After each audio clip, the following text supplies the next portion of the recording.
लेकिन जिस तरीके से मिडिल ईस्ट में लगातार तनाव बना हुआ है, फिलीपींस में राष्ट्रीय ऊर्जा आपातकाल का ऐलान कर दिया गया है। ईंधन की कमी के कारण फिलीपींस में एनर्जी इमरजेंसी घोषित कर दी गई है। हॉर्मुज में जिस तरीके से गतिविधियां बनी हुई हैं, अवरोध की वजह से फिलीपींस का ये बहुत बड़ा ऐलान किया गया है फिलीपींस की तरफ से। फिलीपींस में गैर जरूरी यात्राओं पर रोक लगा दी गई है।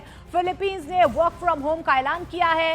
ईंधन, भोजन और दवाओं के लिए सीमित जो है लिमिटेशंस जो है यहाँ पर लगा दी गई है फिलीपींस की तरफ से।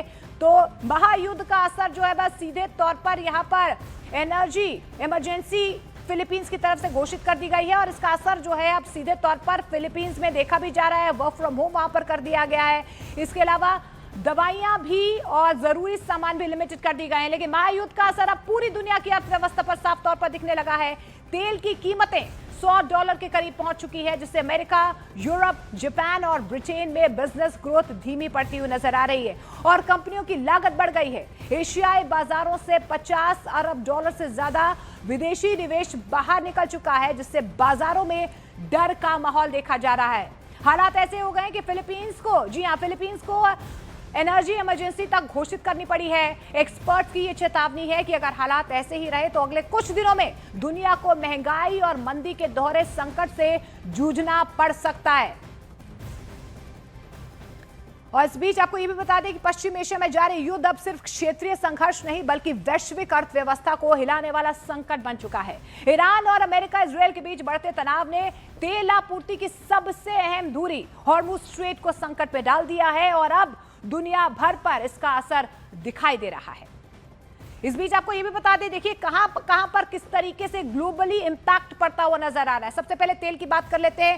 ईरान के बातचीत से इनकार के बाद क्रूड $100 एक बार फिर से पार कर गया है, क्योंकि आपको बता दें जिस तरीके से अमेरिका की तरफ से दावे किए जा रहे थे, कच्चे तेल की कीमतों में थोड़ा सा फ्लक्चुएशन देखने को मिल रहा था, लेकिन ईरान की तरफ से साफ तौर पर कह दिया गया है कि हम बातचीत नहीं करेंगे, क्योंकि स्ट्रेट ऑफ हॉर्मुज जिस पर ईरान की तरफ से कब्जा किया गया है वहां से 20% तेल और LNG हॉर्मुज के रास्ते ही आता है। इसलिए यह माना जा रहा है कि तेल पर सबसे ज्यादा असर यहां पर होगा।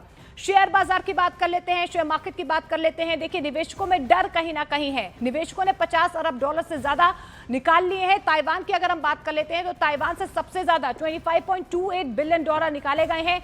दक्षिण कोरिया की भी बात कर लेते हैं। दक्षिण कोरिया से $13.5 बिलियन निकाले गए हैं। इकोनॉमी पर क्या असर होगा? देखिए मार्केट में फ्लक्चुएशन है, इकोनॉमी इस पर किस तरीके का असर हो रहा है और कहां पर सबसे ज्यादा असर देखा जा रहा है। अमेरिका, यूरोप, जापान और यूके के जो बिजनेसेस हैं वहां पर ग्रोथ थोड़ी सी धीमी होती हुई नजर आ रही है। कंपनियों की लागत बढ़ चुकी है और डिमांड पर इसका सीधा तौर पर असर भी देखने को मिल रहा है।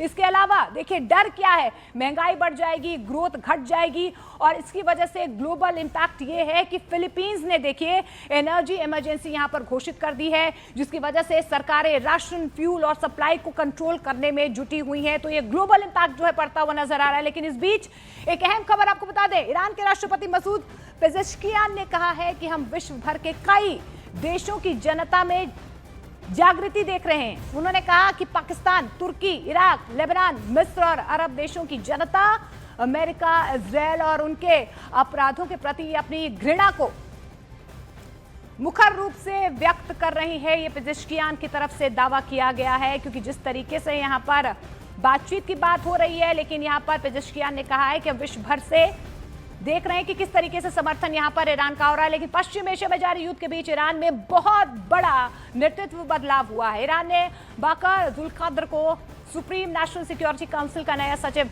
नियुक्त किया है। उन्होंने अली लारिजानी की जगह ली है, जिनकी हाल ही में हमलों में मौत हो गई थी।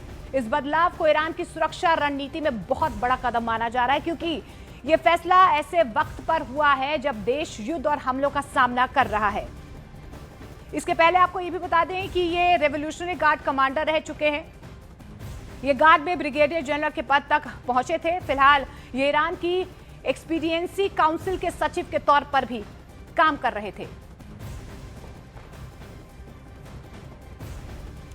अब आपको ये भी बताते हैं कि लारिजानी की जगह लेने वाले बाकर जुल्काद्र आखिर हैं कौन। देखिए ईरान की एक्सपीडियंसी काउंसिल के ये सचिव थे, पूर्व IRGC कमांडर भी ये रह चुके हैं। ईरान के फासा शहर में इनका जन्म हुआ है। इसके अलावा इस्लामिक क्रांति के समय मंसूरून से ये जुड़े रहे हैं। इसके अलावा ईरान इराक युद्ध के दौरान ब्रिगेडियर जनरल भी रहे हैं। 21 साल तक IRGC में इन्होंने सर्विसेज दी हैं। IRGC जॉइंट चीफ्स के ये प्रमुख भी रह चुके हैं। लेकिन देखिए जिस तरीके से यहां पर ईरान ने अपना नया राष्ट्रीय सुरक्षा सलाहकार चुन तो लिया है, लेकिन जनरल जुल्काद्र को लेकर इजरायल को खतरा कितना है, ये सबसे बड़ा सवाल बना हुआ है। वैसे ईरान ने आज सबसे पहला हमला करके ये बता दिया है कि वो अगले 24 घंटे के अंदर क्या करने जा रहा है।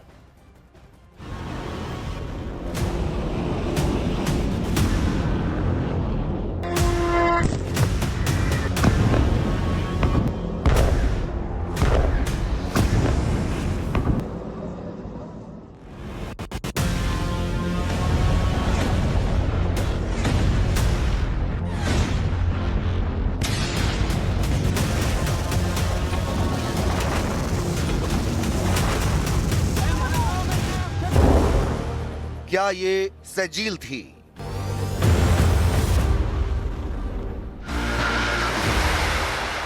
क्या ये ईमाद थी? क्या ये थी हज कासिम?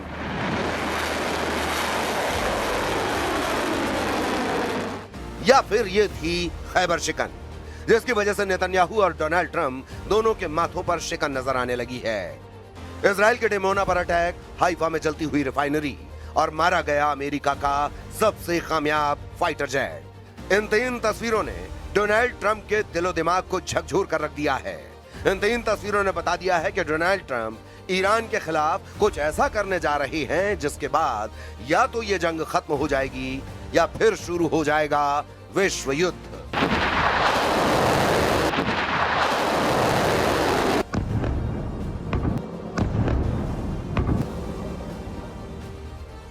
डोनाल्ड ट्रंप ने बहुत साफ साफ शब्दों में ईरान के सामने युद्ध खत्म करने के लिए विकल्प रख दिए हैं। डोनाल्ड ट्रंप का पूरा फोकस होर्मुज के समुद्री गलियारे पर है।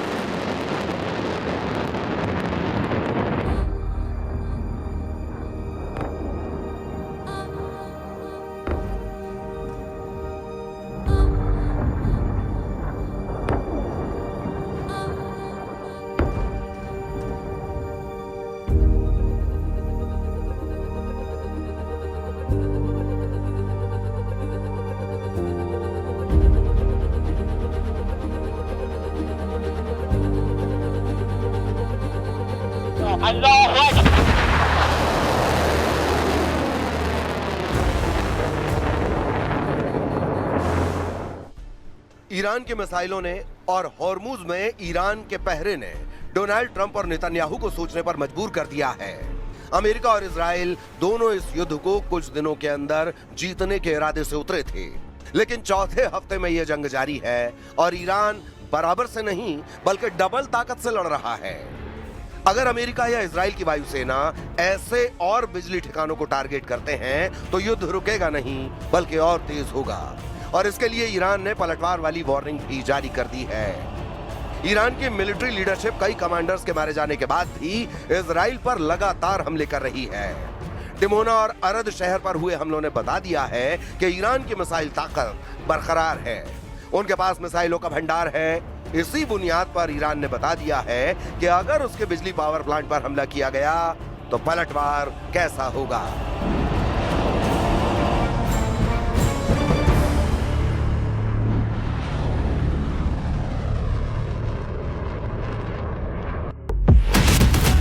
ईरान ने कहा है कि पूरे पश्चिम एशिया में अमेरिका और उससे जुड़े देशों के ऊर्जा केंद्रों और डिसैलिएशन प्लांट यानी खारे पानी को पीने लायक बनाने वाले वाटर ट्रीटमेंट प्लांट पर वो हमला करेगा।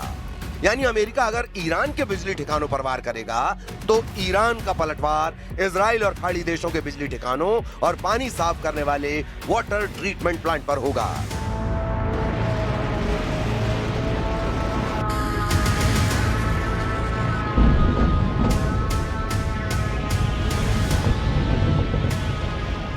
अपनी मिसाइल पावर दिखाकर ईरान बता चुका है कि उसके पास ये ताकत है। इसका एहसास ट्रंप को भी है और नेतन्याहू को भी है। ईरान के मिलिट्री लीडर कह रहे हैं कि अब इजराइल और अमेरिका को लेकर पहले से तय रणनीति को लागू करने का वक्त आ गया है। और अगर इजराइल अपने डिमोना जैसे परमाणु सेंटर वाले शहर को नहीं बचा पा रहा, तो वो बाकी जगहों को कैसे बचा पाएगा? ईरान के टारगेट पर इजराइल के कौन कौन से वाटर प्लांट हैं, गौर से समझिएगा। भूमध्य सागर से लगे समुद्री किनारे पर इजराइल ने डिसैलिएशन प्लांट लगाए हैं, जो खारे पानी को पीने लायक बनाते हैं। यहां से इजराइल अपने पानी की 85% जरूरत पूरी करता है।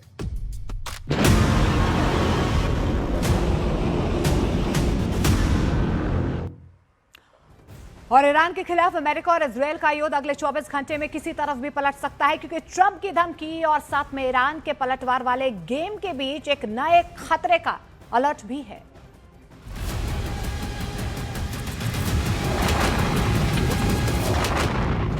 अगर ईरान ने इजराइल के इन ठिकानों को मिसाइलों से टारगेट किया तो क्या होगा, इसका अंदाजा लगाया जा सकता है। पूरा इजराइल पानी के लिए तरस जाएगा। ईरान की मिसाइलों के सटीक हमलों ने पूरे इजराइल को अलर्ट कर दिया है। ईरान की पलटवार वाली इस धमकी को हल्के में लेना नेतन्याहू और ट्रंप दोनों के लिए बहुत बड़ा जुआ साबित हो सकता है।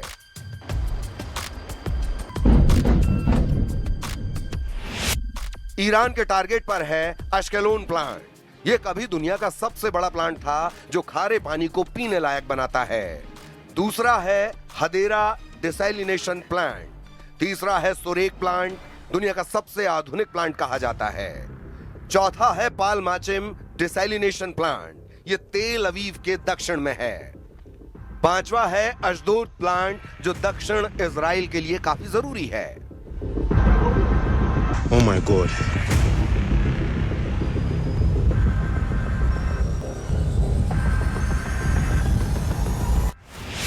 ये पांचों वाटर ट्रीटमेंट प्लांट इजराइल की लाइफलाइन है। ये प्लांट जब 10 लीटर को साफ करते हैं तो उसमें से 8 लीटर पानी पीने लायक बनता है। ये पानी खेती के लिए भी इस्तेमाल किया जाता है, इसीलिए ये प्लांट इजराइल की वाटर सिक्योरिटी की रीढ़ कहे जाते हैं। बिना इनके इजराइल के सामने प्यास का संकट खड़ा हो जाएगा, उसे पानी आयात करना पड़ेगा। इसीलिए ईरान के पलटवार रोकना अमेरिका और इजराइल को बहुत जरूरी होगा। लेकिन क्या वो इसमें कामयाब हो पाएंगे? क्योंकि यह बात तो तय है कि ईरान न होर्मुज को खोलने जा रहा है, और अगर ऐसा नहीं होगा तो डोनाल्ड ट्रंप ईरान के बिजली ठिकानों को बंकर बस्टर से जरूर उड़ा देंगे। अगर वो ऐसा करते हैं तो ये मान लीजिए कि ईरान पलटवार जरूर करेगा। उसे रोक पाना आसान नहीं होगा। इसका ट्रेलर ईरान ने डिमोना और अर्द शहर में दिखा दिया है। वहीं अमेरिका और इजराइल की जो वायुसेना अब तक ईरान के आसमान पर राज कर रही थी, उसमें ईरान ने पहले F-35 और अब F-15 फाइटर जेट को मारकर बता दिया है कि उसका एयर डिफेंस खत्म नहीं हुआ, ना ही कमजोर पड़ा है। ईरान अब अमेरिका के फाइटर जेट्स को आराम से निशाना बना रहा है। ईरान ने अमेरिका के स्टेल्थ फाइटर जेट F-35 को भी मारने का दावा किया है। यानी ईरान के आसमान में अब अमेरिका की वायुसेना सुरक्षित नहीं रही। ईरान के खिलाफ अमेरिका और इजराइल का युद्ध अगले 24 घंटे में किसी तरफ भी पलट सकता है, क्योंकि ट्रंप की धमकी और साथ में ईरान के पलटवार वाले गेम के बीच एक नए खतरे का अलर्ट भी है।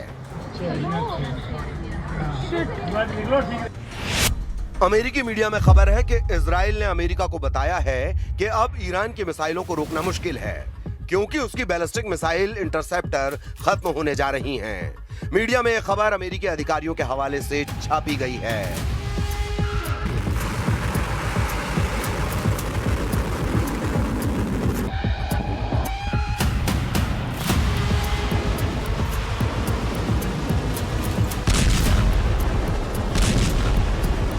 खुर्रमशहर 4 जैसी क्लस्टर बम वाली मिसाइलों ने और बड़ा चैलेंज पेश कर दिया है। जिस तरह से ईरान की मिसाइल इजराइल पर गिर रही हैं, उससे साफ है कि इजराइल के सामने इंटरसेप्टर संकट बड़ा है। दावा है कि इजराइल का मिसाइल डिफेंस नेटवर्क बहुत मुश्किल में फंस चुका है। सवाल है कि जब तेल अवीव और हाइफा के अलावा इजराइल के बड़े बड़े शहरों पर ईरान की मिसाइलें गिर रही हैं, तो अब आगे क्या होगा? ट्रंप कैसे इजराइल को बचाएंगे?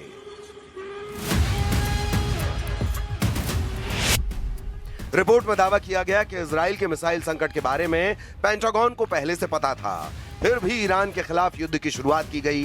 क्या इसके मायने ये हैं कि नेतन्याहू खुद तो फंसे ही, उन्होंने ट्रंप को भी बुरा फंसा दिया है।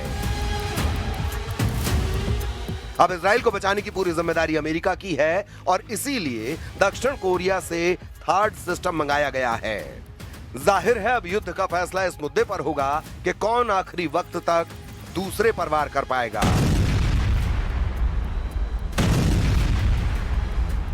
इसीलिए इजराइल का इंटरसेप्टर संकट नेतन्याहू और ट्रंप के गले में हार का फंदा डाल सकता है।